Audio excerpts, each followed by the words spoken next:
Olha, o ministro Alexandre de Moraes, do STF, confirmou hoje que foi procurado pelo senador Marcos Duval.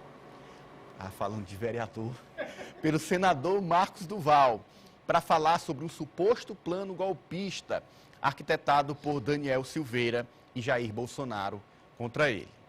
O ministro qualificou a ofensiva de Operação Tabajara, ridícula, e ironizou a ideia genial de o grampear.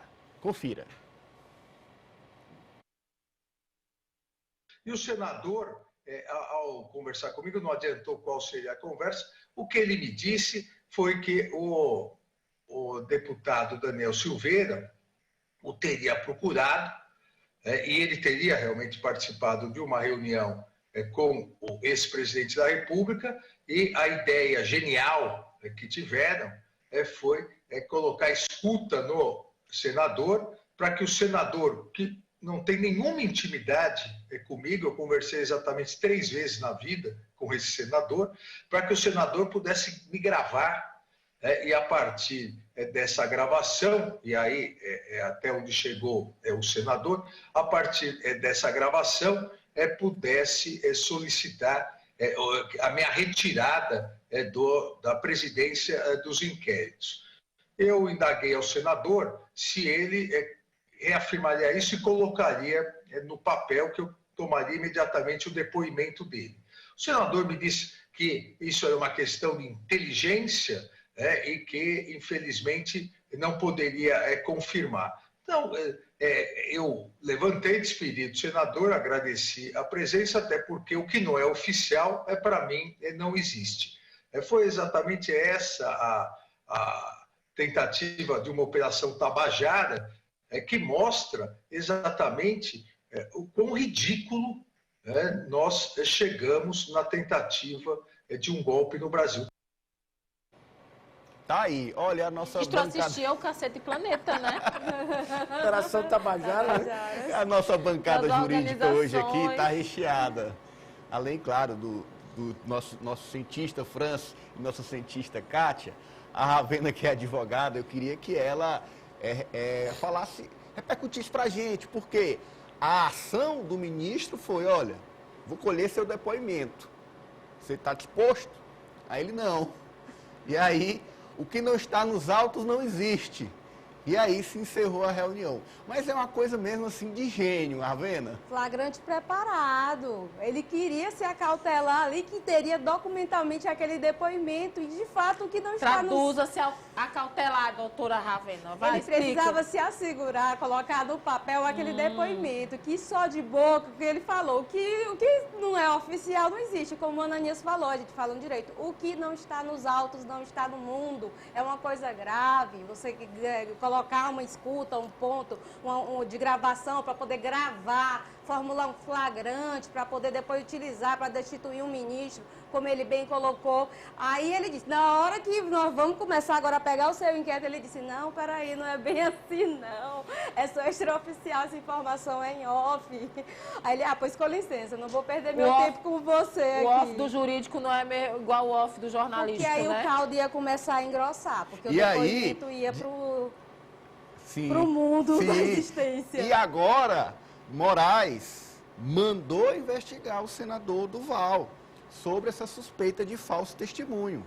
O ministro do STF tomou a decisão hoje em razão das diferentes versões, nós mostramos ontem aqui, ponto a ponto.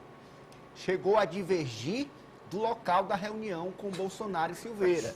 Disse uma hora que era no Palácio da Alvorada, depois disse que era na Granja do Torto. Ele está com problema. Eu pedi até para a Juliana trazer para a gente as imagens do Palácio e da Granja do Torto. Não dá para confundir. As ideias sempre são boas, o problema é a execução. O problema não é a execução, não, é a pressão, meu amigo. Pelo amor de Deus, ele já deu 3 versões já dessa conversa, né? Quando se reúnem e tem as ideias, as premissas, elas até valem. A Ravena explicou aqui. Aí eu não lhe foi, mas não me lembro. Olha, ele conseguiu uma coisa inédita. Ele praticamente está odiado pelos bolsonaristas e odiado pelos governistas, né? E aí, João, agora ele vai ser investigado. Ele vai ser investigado e dificilmente ele escapa do indiciamento, né? Por que dificilmente ele escapa de um indiciamento? Porque no caso dele, ele é réu confesso. E participou da reunião. Nesse caso aí, ele ainda pode usar como álibi aí que ele deu ciência à autoridade que estava investigando o caso. Né? Mesmo que de forma informal, mas ele deu ciência. É o que ele vai usar. Mas como ele ficou vacilante, porque o que foi que aconteceu? Nas primeiras versões que ele deu para o ministro e que ele deu para a Veja, ele botava o presidente Bolsonaro na conversa, né? Sim. Nas outras ele tirou Foi. o presidente da conversa, né? Foi outra. Quando a pressão começou a chegar pelo Twitter, pelas redes sociais, ele mudou a versão. Na verdade, ele tem duas versões, a versão raiz e a versão Twitter e a versão rede social. E Olha, se pressionar mais, vai ter outra versão. Mas Aqui, ó. aí vai ter versão para todo jeito. Esse é o Palácio é daquele do que se Planalto. apertar, solta, né? Olha aí, João, esse é o Palácio do Planalto. É. Bonito, hein? Oscar Niemeyer. Essa é a Granja do Torto. Não dá para confundir, gente. E a distância de um A para outro? distância, a localização, não dá para confundir. Olha, foi encontrada a minuta do golpe com Anderson Torres, mas o Duval ele poderia aí construir a minuta de como se complicar com o Supremo Tribunal Federal, porque ele mesmo, com as falas dele, com as versões antagônicas, divergentes, Mas ele se complica com o podem Supremo acreditar que no universo e na bolha bolsonarista do Telegram e dessas outras redes sociais, está tudo certo, é Olha, isso mesmo. você falou num ponto que é o ponto seguinte desse tópico. A questão nas redes sociais. O João também tocou nisso. O discurso que é feito para os militantes, para os bolsonaristas, para os seguidores. Tanto em grupos de WhatsApp, quanto em perfis no Twitter, quanto em também Instagram e Telegram, que é outro ponto onde se reúnem muitos desses grupos. Bolsonaro gostava do Telegram. O que acontece é que muitas dessas ações tomadas são tomadas para reverberar dentro desses grupos, para reforçar teses dentro desses grupos. Na verdade, dar uma sustentação né, para esses grupos. O que acontece aí, Ananias, é que a maioria desse pessoal aí também, muitos dos maiores, das contas mais badaladas aí do Twitter e das outras redes sociais, elas foram banidas também pelo Supremo. Sim. Tem mais de 800 contas bloqueadas. É uma quantidade absurda, né? Em alguns casos até acho que indevido. Por quê? Porque, por exemplo, eu sou contra o ministro atuar no caso dele. Não há como eu ser relator de um caso que eu sou alvo, que eu sou a vítima. Essa ação Não pode ser passivo, ativo e uma autoridade. Essa ação do Marcos Né? Duval, É complicado. essa ação não do existe. Marcos Duval pretendia isso, não, colocar o Alexandre de Moraes. Porque, na no verdade, processo. o ministro, daquela ação dele, ele tinha que ter declinado a suspeição. Na verdade, ele não tinha que declinar, não. O tribunal tinha que ter declarado. Tinha que, na hora da distribuição, já ter distribuído por outro, por dependência para outro. Não tem como ficar com. Como é que eu sou o relator de um processo, eu sou a vítima e sou o relator? Agora, João, voltando para nosso... Então, só para concluir aqui. Então, o que acontece? A situação do Marcos Duval, ele deve ser indiciado aí na lei de atentados contra o regime democrático e vai sair, e esses aí são que serão, na verdade, apenados. Quem entrar no rol da lei de atentados contra a democracia vai ser punido. Os que estão... o que a PF usou um critério até meio humanitário. Ela pegou quem estava com criança, idosos e tudo, ela aliviou. Ela indiciou pelo... Até porque é complicado, tinha gente de 89 anos que mal caminhava, que estava lá no meio. Não sei nem como chegou ali, mas chegou, né? E participou Idosos. dos atos Então, o que golpistas. acontece? Esses aí vão ser indiciados por apologia e citação, que não dá nada, vai pro juizado lá. E o Marcos pagou Duval acabar. ainda tem a questão do falso testemunho e da denunciação E os outros vão ser caluniosa, iniciados pode ser. com penas que podem ir até juntando associação criminosa, né, que é a antiga formação de quadrilha, hoje é ação criminosa. Perturbação da paz, crime contra a ordem, contra a paz pública. O João já- E crime contra já- o democrático já dá até 20 anos. O João já avançou no destaque dele aí, mas... Vou entrar logo nele aí. Voltando aqui para a questão do Porque, na ministro verdade, é o Moraes... mesmo caso. Da regulamentação, né? dessa questão das redes sociais, o que acontece? O ministro Alexandre de Moraes, ele defendeu novos mecanismos para a regulamentação das redes sociais. foi em declarações nesse mesmo evento onde ele confirmou esse encontro com o senador Tem até uma Marcos minuta Duval. já, né? Assim, o TSE já trabalhou diante de tudo que fez. Sim. E aí, Nas por quê? eleições, tem uma ideia do que apresentar ao Congresso já. Por que essa discussão fica mais forte agora? Por conta de toda essa articulação pelos atos golpistas. E o ministro fala, olha, essas plataformas estão sendo usadas de forma errada. Estão sendo usadas, em especial pela extrema-direita, para promover uma lavagem cerebral que transforma as pessoas em zumbis. Fala Alexandre de Moraes. A lavagem cerebral transformou pessoas em zumbis. Pessoas repetindo ideias absurdas. Pessoas cantando o hino nacional para pneus. Pessoas esperando que ETs viessem para o Brasil resolver o problema, o suposto problema da urna eletrônica. O que poderia ser uma comédia é uma tragédia que resultou na tentativa frustrada de golpe no dia 8 de janeiro. Francis Teixeira. Ananias, essa é uma situação muito complicada, porque nós já observamos inúmeros casos desse deslocamento da realidade, de pessoas que vivem ali apenas em uma bolha de fake news, uma bolha de mentiras e falácias, especialmente após o resultado do segundo turno das eleições. Mas é algo, quando a gente faz uma análise temporal, observa que antes da eleição do ex-presidente Jair Bolsonaro, isso de fato já acontecia. Então, o Supremo tem muito ainda a apurar, inclusive em relação às milícias digitais e também a propagação da desinformação, a propagação de fake news, que faz com que uma série de pessoas fujam, se desloquem da realidade, participem de atos do tipo e ainda considerem, mesmo após serem presas, que estavam fazendo o correto. Não assumem que estavam cometendo um crime. Então, é uma situação muito complicada, muito grave e que se abateu no nosso país, infelizmente, nos últimos anos. Olha, você vê aí, não é fácil. É difícil buscar uma regulamentação para WhatsApp, Telegram, Twitter. Também entra o Instagram, que é uma plataforma muito comercial, também entra. Mas é uma coisa que precisa ser discutida. E não é uma questão só Brasil, é uma questão internacional.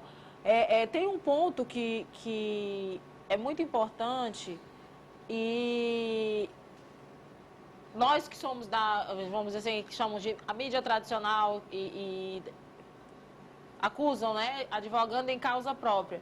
Mas tem um ponto, por exemplo, deixar essas empresas deixem de ser consideradas apenas empresas de tecnologia para serem consideradas empresas de mídia. De comunicação. Porque aqui eu, a Ravena, o Ananias, o João Carvalho, o França, eu tenho um contrato que eu assinei com a TV Meu Norte, tenho responsabilidades sobre as informações que eu trago, sobre os comentários que eu trago, para responder juridicamente em caso de ofensa ou de mentira e responder pelo que eu falo, né, pelos meus atos.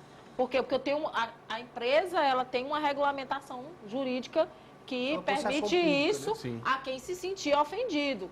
Não é o mesmo caso do Twitter, né? Não é o mesmo caso dessa fica parecendo uma terra de ninguém. Terra de ninguém. Não pode ser isso assim. É censura?